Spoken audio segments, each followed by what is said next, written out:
And joining us now from Washington are two veteran correspondents, Ron Kampeas, the Washington bureau chief for JTA, and Mychael Schnell, a congressional reporter for The Hill. Ron, I'd like to start with you. You've covered many Netanyahu visits to Washington, including speeches to Congress. How do you compare this one, and what, in your view, was his central message? Well, that's the thing. He didn't have the message he had last time, 2015, which was to say that basically that President Obama's Iran policy was misguided. And even though that was a negative message and that had blowback because of that, at least there was a message here. Here, the message was just the U.S.-Israel relationship is vital.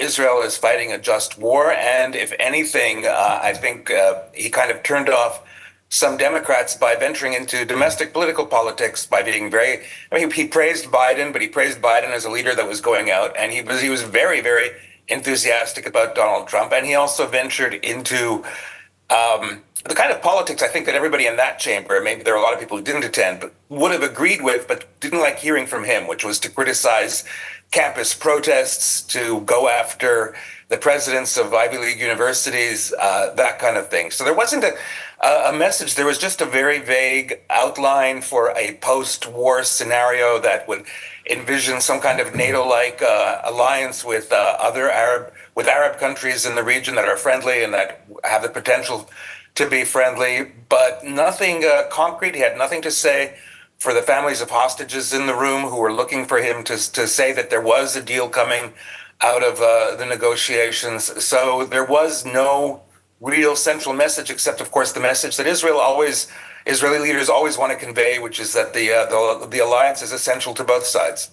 Mychael, many Democratic lawmakers chose to not attend the meeting to protest against Netanyahu policies. Was it a very significant number?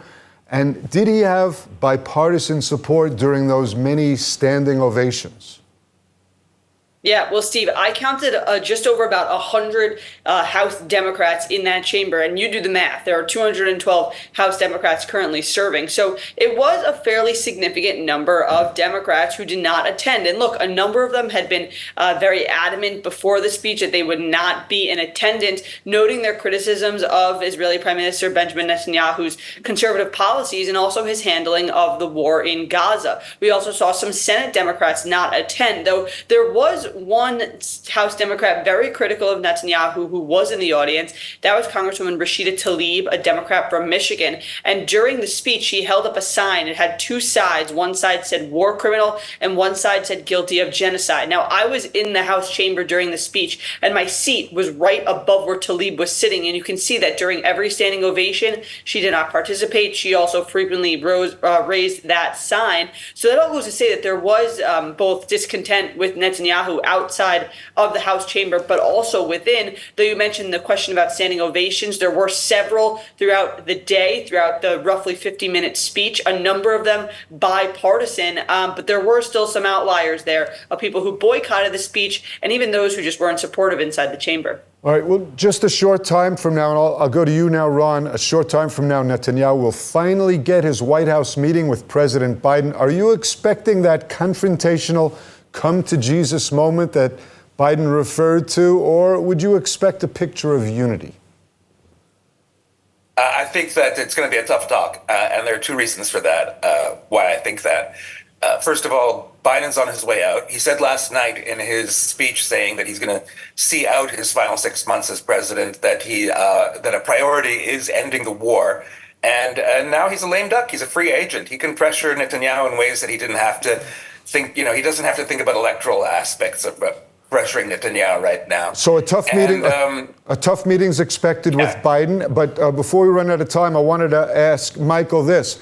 Netanyahu is planning to make a pilgrimage to former President Trump's home in Mar-a-Lago tomorrow. I know it's hard to predict anything with Trump, but what kind of a meeting are we expecting between them? Yeah, I mean, you sort of hit it on the nose right there, Steve. It's hard to predict, but we do know that former President Trump has been a very strong ally to Israel and to Benjamin Netanyahu.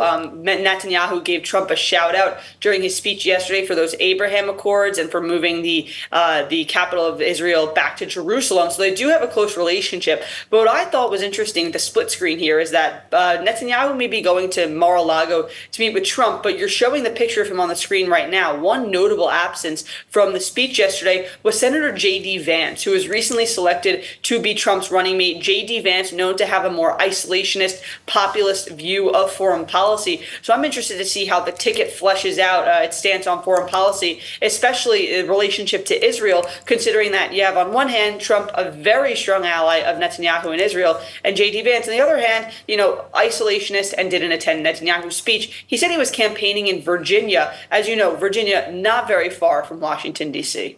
Yeah, and I heard that he was busy at a hillbilly convention. That's why he couldn't make it. But Ron, very quickly, there were protests in Washington. Did they peter out? Did they not amount to what we were fearing? No, they were pretty intense. There were a lot of them, and especially near the Capitol around Union Station. But I think what happened was security was just really, really good and efficient yesterday. We were chatting even with the Capitol police officer who kind of indicated that this was a lot better than January 6th in terms of preparation. Guys, so sorry, I have to cut it off there only because we're out of time. January 6th. Since January 6th, this was the toughest security because of Netanyahu's visit. Thank you both so much for being with us. Thank you. Thanks, Steve.